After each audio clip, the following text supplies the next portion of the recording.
সামনেই জামাই ষষ্ঠী আসছে, তার জন্য স্পেশাল মাছের স্পেশাল রেসিপি। 1 কিলো মতো পমফ্রেট মাছ কেটে ধুয়ে নুন মাখিয়ে নিয়েছি আর হালকা করে গরম তেলে ভেজে নিয়েছি।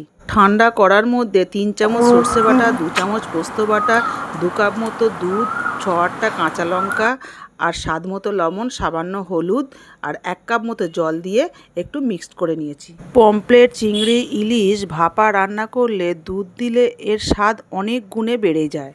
চিংড়ি, ইলিশ দুধ দিয়ে ভাপা আমার ভিডিওর লিঙ্কে দেওয়া আছে, একবার দেখে নিয়ে রেসিপিটা বানিয়ে ফেলবেন।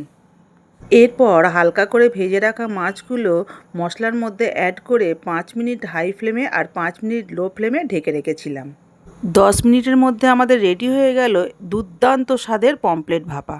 পমফ্রেট মাছের এই রেসিপি তৈরি করতে খুব কম সময় লাগে, স্বাদ জাস্ট ফাটাফাটি। তাই জামাই ষষ্ঠীর আগে ভিডিওটা সবার কাছে শেয়ার করে দিন আর একটা লাইক সাবস্ক্রাইব করে দিন।